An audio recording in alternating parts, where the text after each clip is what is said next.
Today, we're checking in sa Coco Hotel Fukuoka Tenjin. If you're flying into Fukuoka and looking for a budget-friendly, convenient place to stay, this might just be your next go-to hotel. I'm in Fukuoka, Japan, land of tonkotsu ramen, shopping, and laid-back and walkable na cities. In this trip, I'm staying at Coco Hotel, which you can book through Klook with the discount code Pinoy Foodie Klook. Hi! Andito na po ko sa loob ng hotel. I like the location of our hotel kasi paglabas namin kanina, maraming mga stalls, mga kainan, malapit sa convenience store. Nag-taxi ako kanina papunta here, pero ang alam ko malapit lang dito sa train station tsaka bus station. So this is a good location.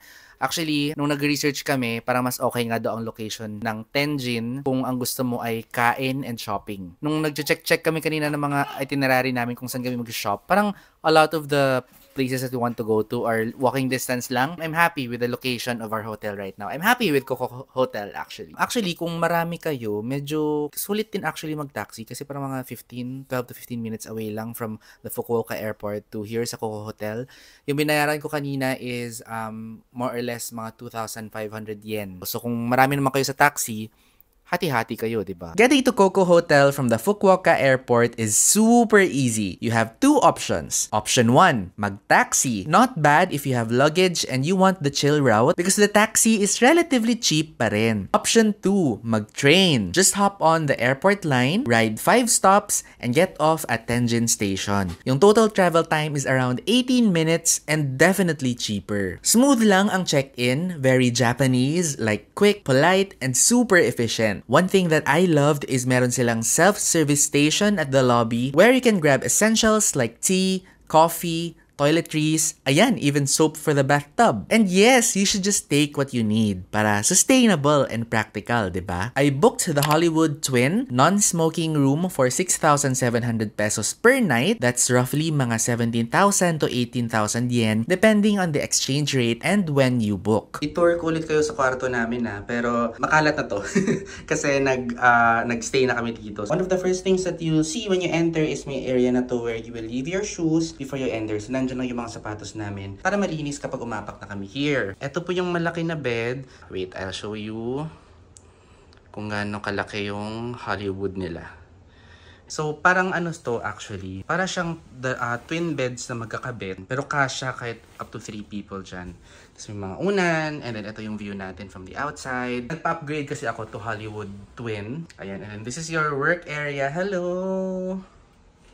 Ayan. So, malawak yun na space dyan. And then, ito, meron namang chair. Ito po ang kanilang mga saksakan. Compatible sa atin. Meron din palang fridge. Ayan. Oh, may mga laman na. Paalis na kami pero may sandwich. Hindi ko pa nakakain tong pudding na to. Ayan. Yun yung laman ng fridge. Ito siya sa ilalim ng work desk. Yung drawers nila. Ayan, Milan. Alan ba to? Meron ding massage if you want. Pero mahal ya ang massage. Tingnan mo, 9,000 yen. Kung foot massage lang, 4,200 yen yung 30 minutes up to the ankles only. Kung kasama calves, 6,000 yen. So, medyo mahal. Hindi siya afford. Ayun. So, may ilaw dyan. May ilaw din dito sa overhead. Tapos, ayun yung view. Ay, may mga mga kuyang nag-OOTD dun. Mirror, may TV here. Meron kayong parang small couch dito. Eto, naghahanap kami ng mga cups and then kettle kasi hindi namin nakita sa baba. Yung mga essentials kasi nasa baba kunin nyo, like yung mga toothbrush, mga bath something for the bathtub. Sabi namin, ba't walang cup, walang teacup? Yun pala, sabi ni kuya, on the left side of the TV there's a mirror. Ayan, may mirror dun sa right, meron din sa left. Meron palang secret door dito, friends. Andyan siya, dyan nakalagay. Wala na siya here. Kasi ginamit namin. Pero nandito yung mga cups, tsaka kettle. Ayan, nilabas namin. Ginamit na namin yung mga cups, tsaka yung kettle doon. Ayan yung kettle. Paano mo naman malalaman, di ba? Walang any indication na pintuan pala yan. Yung kabilang mirror, wala namang ganap dun. Sliding door. This goes to your vanity area, to your bathroom, and to your toilet. So, ano siya? 3 separate rooms. So, this is the vanity area first. Ayan, dito ka mag-makeup, pagtutoothbrush. Itong sabon nila na to maganda yan kasi mabula talaga. Ayan, merong 2 baso dyan. Yung mga toothbrush kinuha namin sa baba. Ayan, yung mga towels nyo nandyan. Inayos na namin pero mas maraming towels yan. May dalawang hand towel, tsaka dalawang towels. And then, toilet area. To your left. Ito. So, meron tayong toilet paper. Ito yung toilet niya. Heated po yan. So, masarap tumambay dito. Char! Oo, heated yung ano nila, toilet. And then, ito yung mga buttons for the bidet. Ito naman usually yung bidet ng mga Japanese na hotels. Ito naman, ito na ang ating bathroom na super spacious. Oh, laki! Meron tayong bathtub, so kung may kasama kayong kids, laro-laro sila dyan, pwede kayo humingi ng parang bath. Ito, aroma in bath dun sa baba. Para sa bathtub. Pero yung shower nyo, kahit dito kayo, pwede kayo mag-shower area kasi hindi naman siya nababasa here sa labas.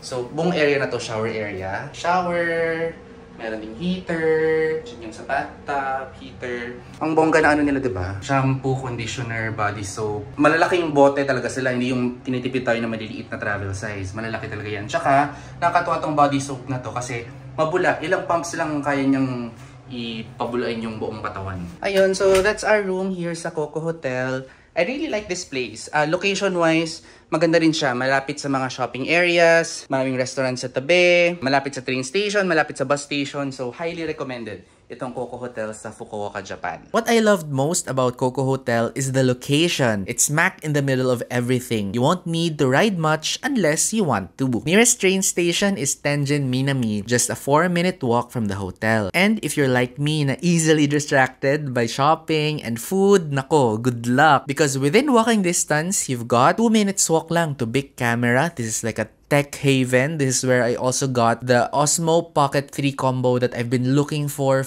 months already. 4 minutes walk din to Daimaru. We went there to check out Coach. Nabudol pa nga kami with a Coach bag. 7 minutes walk to Parco. There's an Onitsuka Tiger branch here. We were looking for Mexico 66 na slip-ons but unfortunately it wasn't available. Other places pa where you can shop in the area is GU. There's also Mandarake and of course Don Quixote. Food naman, literally walking distance is Excelsior Cafe. You can have your breakfast here because they have nice sandwiches and desserts. 5 minutes din to Yatai stalls for local eats. They pop up at night and serve everything from ramen to yakitori. There are also some other restaurants pa, all within walking distance from Coco Hotel. So, who is Coco Hotel for? If you're a solo traveler, couple, or even friends na okay lang sa twin beds, this should be a solid option. You're near everything and it won't burn a hole in your pocket. Overall, Coco Hotel Fukuoka Tenjin gives great value. You get comfort, convenience, and a central location,